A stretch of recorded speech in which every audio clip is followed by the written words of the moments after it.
GameStop share. GameStop is over. Thursday, January 28, 2021.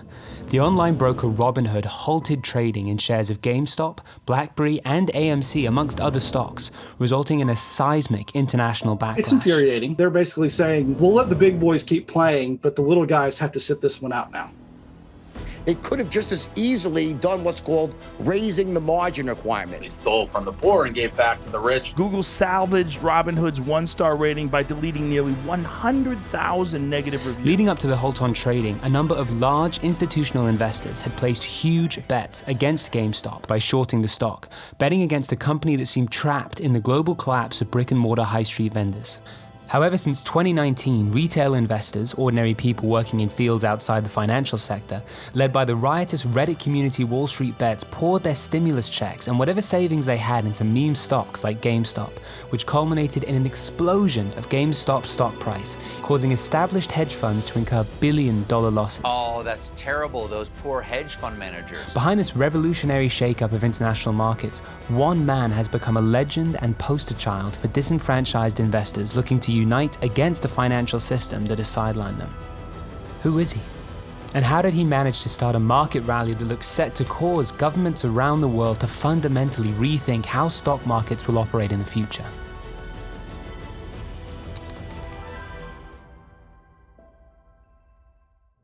Cheers! Happy Friday, happy holidays. I hope everyone's having a great week. Keith Gill, Surprise. popularly known as Deep Fucking Value on Reddit and Roaring Kitty on YouTube, said he wasn't a revolutionary out to take on the establishment. Rather, he identifies as an investor looking for opportunities in unloved, undervalued stocks. He never expected to have legions of fans debating his identity online or millions of dollars in his trading account. I certainly do not drive a Lambo. We rent this house that you see, so it's been a wild ride for us as a family. He considered himself a Boston suburbanite dad with an online hobby. Beginning his career as a chartered financial analyst, he started working in an insurance company called MassMutual in 2019. Let's fast forward to July 2020. It's July 2020 right now, and I'm bullish on GameStop at the current price point of about $4 per share. Over a year earlier, in June 2019, Gill spotted a unique opportunity in GME, the stock of US video game retailer GameStop, which held a nostalgic spot in many a millennial's heart. At the time, GameStop was valued at only $5 a share, and Gill believed the stock was grossly undervalued, and he wasn't alone. Michael Burry at Scion Asset Management, most known for being one of the first to predict the 2008 housing crash, and dramatized by Christian Bale in the 2015 Oscar winner The Big Short, also believed the stock had potential. Now, they weren't just sitting on the belief that the stocks would go up in value, but that short sellers would be squeezed, meaning investors who had bet against the stock would be forced to buy it at a higher price to avoid potentially catastrophic losses. Let's quickly explain how this works. Let's say one banana currently costs $1. An ape has a banana worth $1. Now a snake asks to borrow the ape's banana, promising to give it back next week. The snake then sells the banana on the market for $1, believing that the price for a banana will drop to 50 cents this week. The snake believes he'll be able to buy the banana back from the market for 50 cents, keeping the profit. This is referred to as shorting a banana. But say a group of apes notice what the snakes are doing. They buy up all the bananas in the market and refuse to sell the bananas to the snakes for less than $10 each. The snake has no choice but to buy the banana for $10 in order to return the banana to the ape that they borrowed it from. This is referred to as short squeezing the snakes.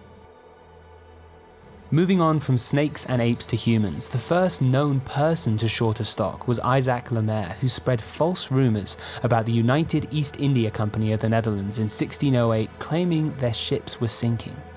He'd agreed to sell shares in the company to a diamond merchant for 145 guilders and was looking to drive the price below 145 so he could buy the stock for less on the market and make a profit when selling them on to the diamond merchant. While the shares in the company fell, the directors of the company appealed to the government, citing harm to the many widows and orphans who owned shares in the company. The government intervened and made shorting the stock illegal. Now, governments clearly don't often like the effect of shorts, as when stocks rise, almost everyone benefits from the subsequent economic growth. However, it should be noted that the purpose of a financial market isn't to continually increase. Rather, it's to arrive at the best price for a stock based on some combination of its fundamentals and future potential. Back to our modern-day Isaac Lemaire, Mr. Keith Gill. Between June 2019 and July 2020, Gill posted monthly updates on Wall Street Bets, YouTube, and TikTok.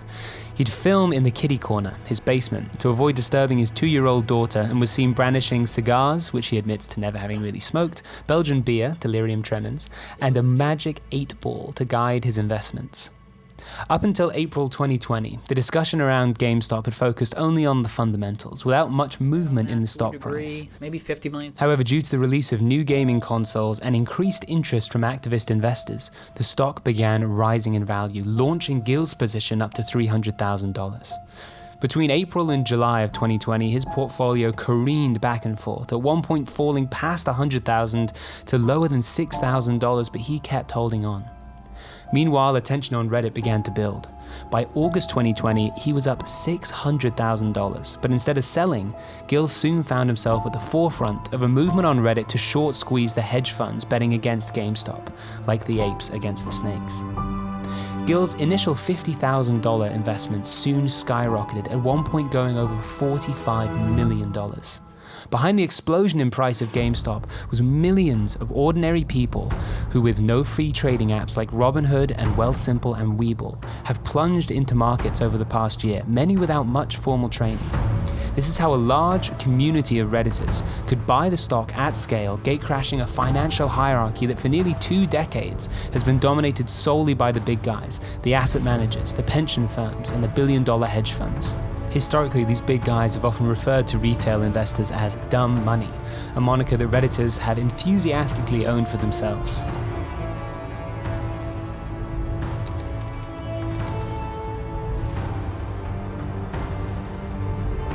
By the time the general public heard about the GameStop squeeze, the conversation no longer revolved around the fundamentals of an undervalued stock. Social media average Joes versus big money players, and guess what? The army of average Joes are winning. We're sick and tired of watching hedge funds make all of this money. Whenever they don't get money, the government bails them out. It's the regular Joes versus Wall Street, and that's what, when I put money into it, I said, even if this goes to zero and I lose everything, I like being a part of it. The people behind the GameStop rally didn't just see it as a lottery ticket. They were equally focused on screwing over the major players in a system that many believed consistently favors only the wealthiest members of society. There does seem to be a bit of a two-tier system where the rich get richer and the poor just get by. I feel that's just a strong condemnation of the overall system. It's amazing that the average person can now actually get a fair shake since against the hedge funds, because the hedge funds have been beating up the little investor since the beginning of time, pretty much. The success of deep fucking value and Wall Street Bets stands to empower those who haven't been able to benefit from the financial system as it stands, or got hurt by it in the past. The concern is that we are seeing a repeat of 2008. We are seeing a repeat of Wall Street looking out for itself. It's doing so by applying different rules to retail investors that cut them off from the opportunities that professional traders have. In response to the institutional and regulatory backlash to the rallying, Redditors repeatedly stated, "We like the stock," a regurgitation of the phrase conventional investors have used for decades when suspected of investing due to personal insider information. As Gill's portfolio continued ballooning in size, numerous other overnight millionaires began posting their gains. Suddenly, this all ground to a halt on January 28th, when numerous trading platforms, including Robinhood, whose entire brand rests on empowering the little guy, restricted people's ability to buy GameStop, as well as other meme stocks or meme stonks like AMC, BlackBerry, and more. Brokerages and other financial institutions do this all the time. It's just part of day-to-day normal operations. Some believe Robinhood was trying to protect the hedge funds that were losing billions.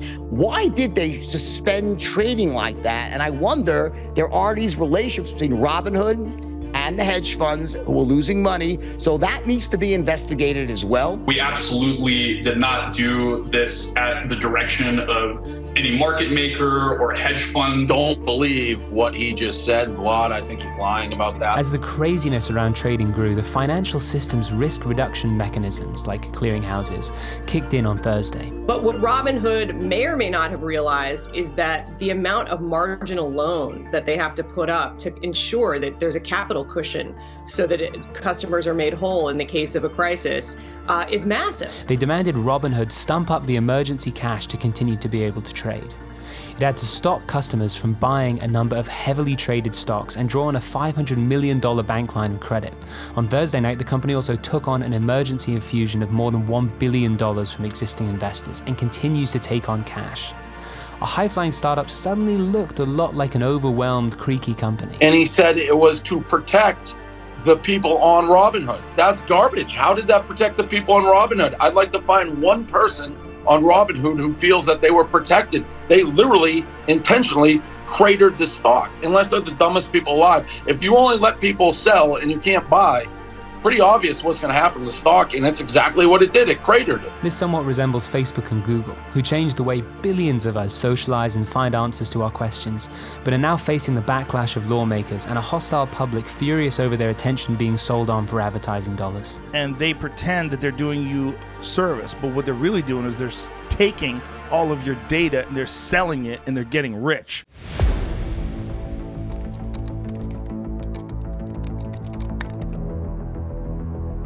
This hints at a large issue with no-fee trading platforms used by Wall Street bets and younger retail investors at large. Robinhood's founders, Mr. Tenev and Mr. Bart, graduates of Stanford, launched the company on the back of the Occupy Wall Street movement to make finance more accessible. They named the startup Robinhood after the English hero who stole from the rich and gave to the poor. However, in order to deliver on their promise of no-fee trading while staying profitable, they arguably structured the company contrary to their founding principle. Here's why. Investment giants like Citadel pay Robinhood for order flow.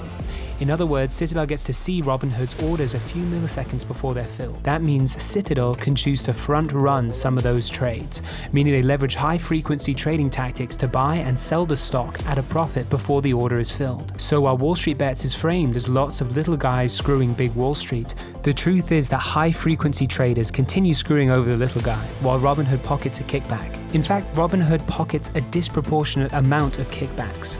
For each share of stock traded, Robinhood made 4 to 15 times more than Schwab in the most recent quarter, according to filings. Adding insult to injury, investment fund Citadel was able to invest $2.75 billion into Melvin Capital when the latter faced liquidity requirements because of their short position in GameStop.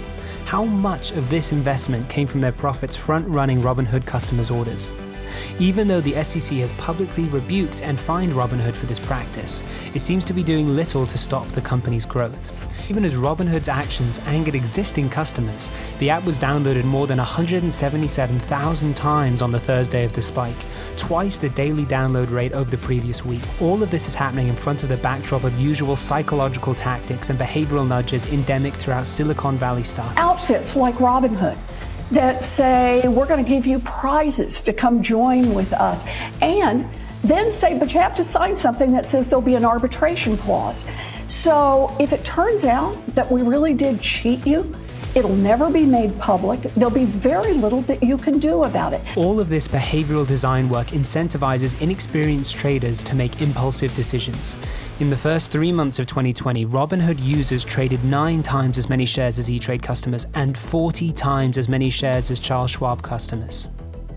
By focusing the app's design around frequency of use and aesthetics, Robinhood disregards significant academic research illustrating how frequent frictionless trades leads to poor financial outcomes for investors, especially inexperienced investors. Despite the public encouragement from Mark Cuban, Tesla's Elon Musk, and venture capitalist Chamath Palihapitiya, the latest rush to markets has raised concerns for watchdogs that these self-taught traders, many using YouTube videos and Reddit, could be caught up in disaster once the market turns. I don't think it ends soon, but I think it will end, and it will end very badly for the public. Don't mistake the market going up for you being a genius. There are going to be a lot of people who are going to lose money. Don't go for the grand slam. Take the home run. You've already won. Be careful and make money. This speaks to a larger digital revolution Martin Gurry discusses in The Revolt of the Public. The tsunami of information available online eliminates the information asymmetry previously enjoyed by governments and financial institutions, which has created a crisis of authority. While certainly powerful, these results often lead to a communal state of perpetual rebellion, with the disenfranchised public calling for the destruction of the established order with little sense of what comes next, leaving nothing but vengeful nihilism to take down the establishment. The fact mobile trading apps like Robinhood have created commission-free interfaces that make short squeezing as straightforward as ordering a pizza from Deliveroo means more people than ever are able to join this revolution against the financial establishment. So will GameStop, of all companies, lead to some changes on Wall Street? He wants to hold a hearing on the current state of the stock market. This echoes the year 2000, when retail investors turned to Silicon Valley investor and raging bull to ride the dot-com boom. However, when the bubble popped, regulators clamped down on the pump and dump schemes. Many experts use this to point out that the financial establishment usually comes out on top, as hedge funds bail each other out and taxpayer money is used to cover losses, as in the crash of 2008. Underneath all this lurks the ever-present question as to whether this will be the event that ultimately pushes the US, Wall Street, and nations around the world to start fixing the issues that have unfairly skewed the financial system for decades, and if they will ultimately be able to restore trust in financial mechanisms and the institutions that power it. It's illegal what they're doing. Theoretically, you can't collude together to buy stock. Wall Street Bets and Keith Gill are both currently under investigation by the authorities. They would get in trouble if one person was driving it on, got long the stock early, was buying lots of stock and then trying to create this frenzy. That would be something that the government would certainly go after. But Keith Gill has sophisticated licenses to trade and supervise others on Wall Street, and as a registered rep at Mass Mutual Insurance as a day job and stock promoter on social media at night, both Keith and Mass Mutual open themselves up to liability.